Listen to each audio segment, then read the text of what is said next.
मैं Rita news Facebook page से मोहन झा।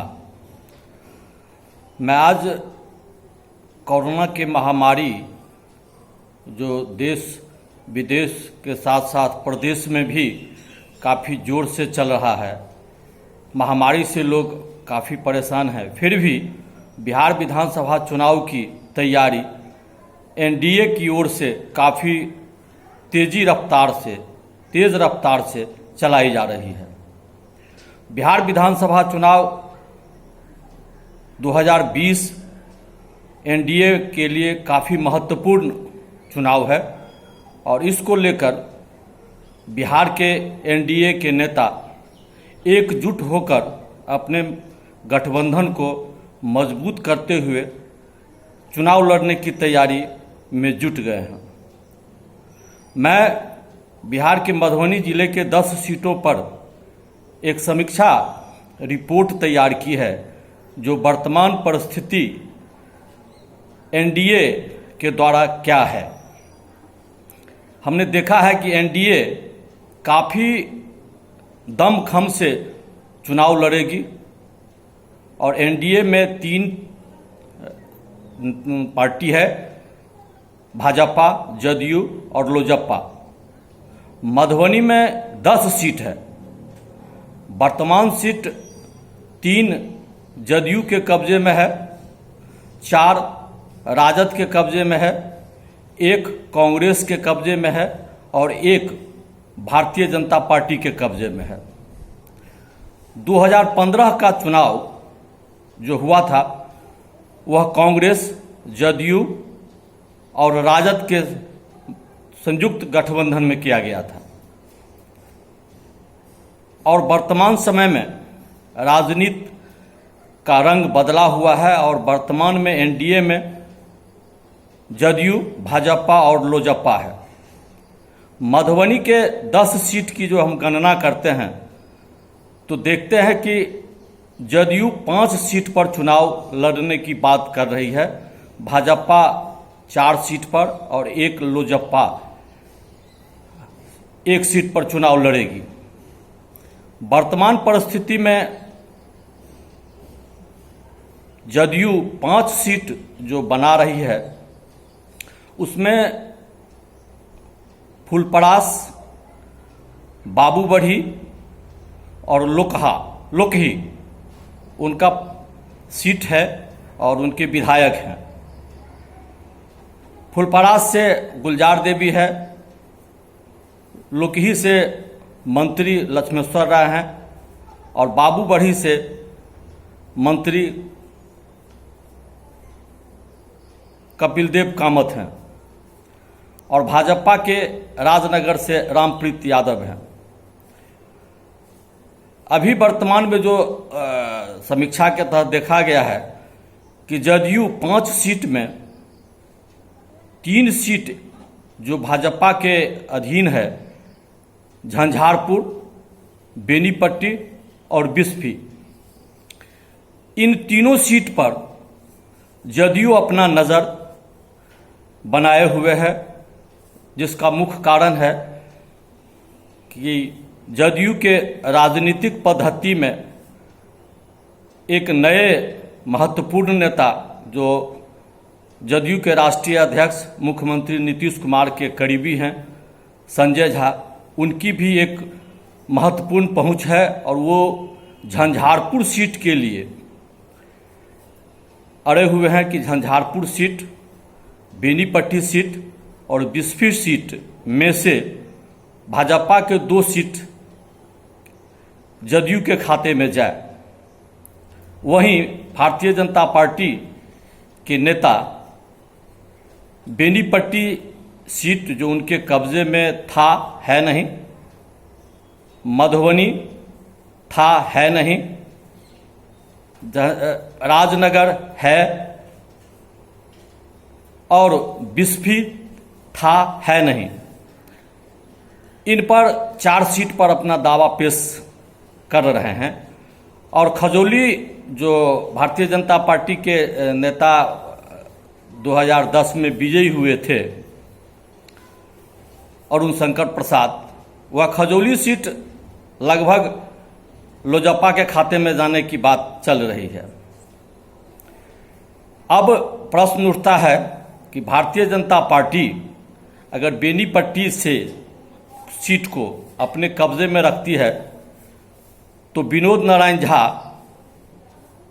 जो वर्तमान में एमएलसी होके प्रदेश में मंत्री हैं, वे अपने पुत्र को टिकट के लिए पेशकश किए थे नेताओं के बीच।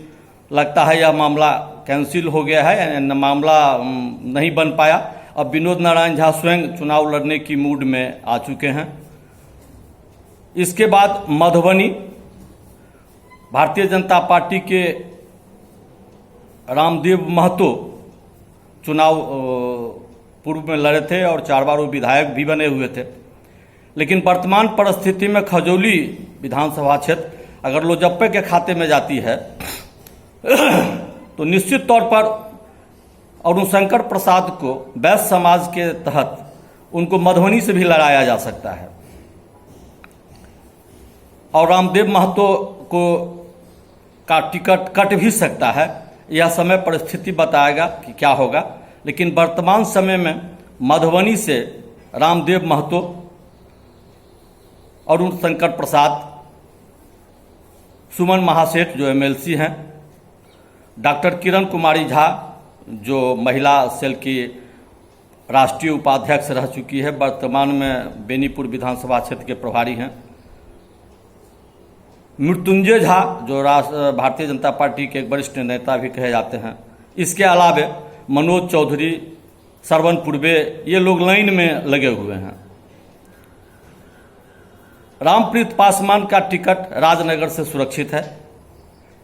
भाजपा के बिस्फी में अगर कहें तो बिस्फी में भारतीय जनता पार्टी के मधुबनी के सांसद अशोक यादव का नज़र पूर्व विधायक हरिभूषण ठाकुर बचौल को टिकट दिलाने में है।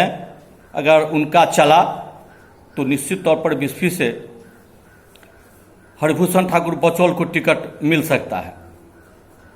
इसी तरह मामला फंसता है झंझारपुर, जहां भारतीय जनता पार्टी के पूर्व मंत्री नीतीश मिश्रा का सीट है और वो कम मतों से पिछले बार हार गए थे।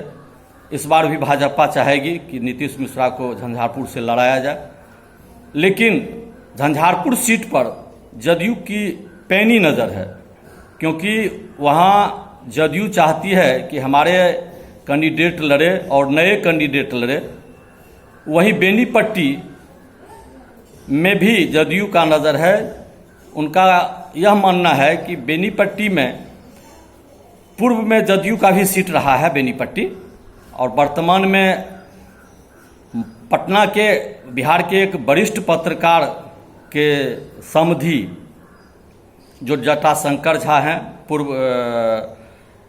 कार्यपालक पदाधिकारी होकर रिटायर्ड हुए हैं, उनको भी, चूँकि नीतीश कुमार राष्ट्रीय अध्यक्ष हैं और मुख्यमंत्री हैं और उनके बीच में तालमेल अच्छा है, संबंध अच्छा है, तो लगता है कि उनके लिए एक सीट की लड़ाई बेनीपट्टी में भी लड़ी जाए और जटाशंकर झा को टिकट दिया जाए।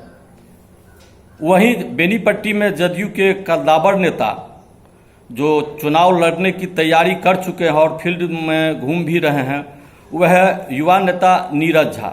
उनके द्वारा मधुबनी में बेनीपट्टी में चुनाव की बिगुल फूंक कर उन्होंने कार्यक्रम को प्रारंभ भी कर दिया है। रहा भाजपा के बेनीपट्टी के लिए भाजपा के विनोद नारायण झा, घनश्याम ठाकुर और डॉक्टर किरण कुमारी झा का भी नाम आता है। चूँकि भाजपा एक सीट ब्राह्मण को देगी तो निश्चित तौर पर या तो झंझारपुर में देना है या बेनीपट्टी में। तो यहाँ ब्राह्मणों के संख्या में यह 2 सीट ब्राह्मणों के हित में है, क्षेत्र में है।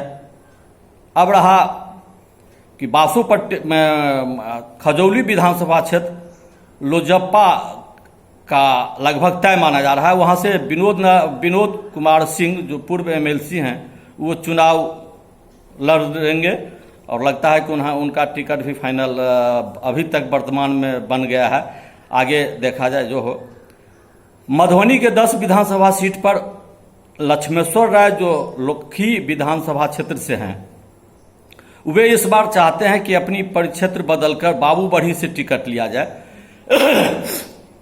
और बाबू बढ़ी से जो मंत्री हैं कपिल देव कामत, वो काफ़ी दिनों से बीमार चल रहे हैं। लगता है कि उनकी चुनावी लड़ाई न लड़े और नीतीश कुमार उन्हें कोई अच्छे से पद दे दें। तो एक नए पद का सीजन हुआ है, जो बाबू बढ़ी से कोई नए लोग लड़े, या तो लोकही के विधायक अपना परिक्षेत्र बदलकर यहाँ लड़ रहे हैं। बाबू बढ़ी से लड़ेंगे तो लोकही सीट खाली होता है, लोकही में नए लोगों की प्रवेश होगी। झंझारपुर महत्वपूर्ण क्षेत्र है, जदयू महत्वपूर्ण क्षेत्र से झंझारपुर से भी अपने किसी अच्छे नेताओं को लड़ा सकता है।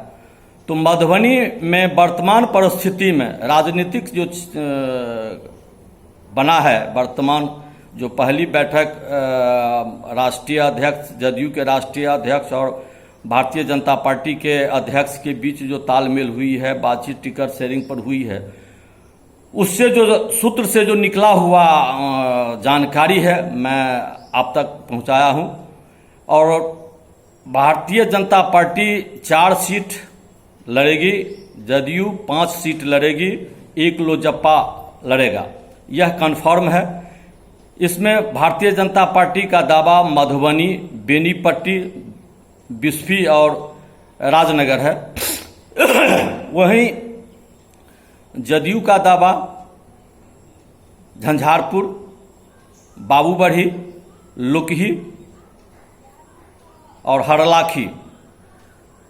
चूँकि हरलाखी में सुधांशु शेखर का टिकट कट भी सकता है, इसलिए कि रालोसपा से सुधांशु शेखर विजयी हुए थे और उनकी प्रति लोगों का आस्था वर्तमान में परिक्षेत्र में उतना अच्छा नहीं है। लेकिन राष्ट्रीय अध्यक्ष के नेतृत्व में उन्होंने जनता दल यू ज्वाइन किया था, तो लगता है कि उनका भी टिकट फाइनल हो सकता है और वो चुनाव लड़ सकते हैं। लेकिन वहाँ नए लोगों की उम्मीदवारी बहुत काफ़ी है और नीतीश कुमार तक इस मामला को पहुंचाया गया है कि अगर इनको टिकट देते हैं तो यह टिकट सीट लूज भी कर सकता है। इसीलिए नीतीश कुमार को सोचना होगा कि यहाँ किसको दिया जाए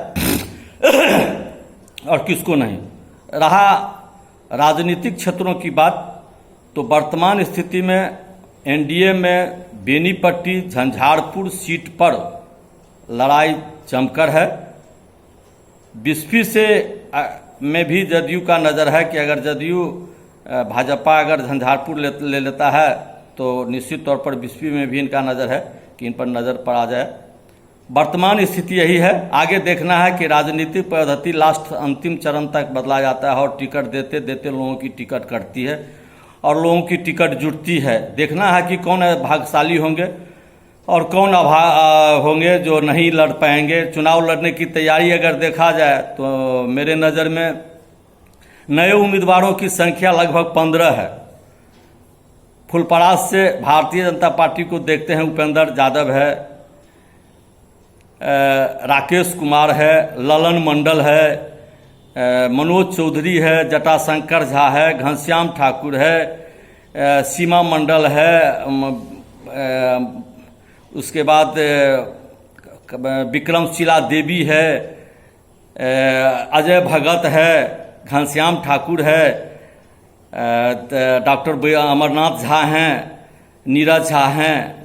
तो लंबी सूची है दोनों में, एनडीए और इनमें दोनों में सूची लंबी है। टैग सीट 9 है और उम्मीदवारों की संख्या 25 से ज़्यादा है। इसीलिए पार्टी आला के अधिकारी को तय करना होगा कि कितना वोट, कितना टिकट किनके हाथ में जाता है। वैसे चुनाव लड़ेंगे 4 पर भाजपा, 5 पर जदयू और 1 पर लोजपा चुनाव लड़ेगी मधुबनी में। इसकी जानकारी हमें आया तो मैं चाहा कि मैं अपने समाचार दर्शकों तक यह मामला पहुंचाऊं। रीता न्यूज़ के लिए मोहन झा, मधुबनी से।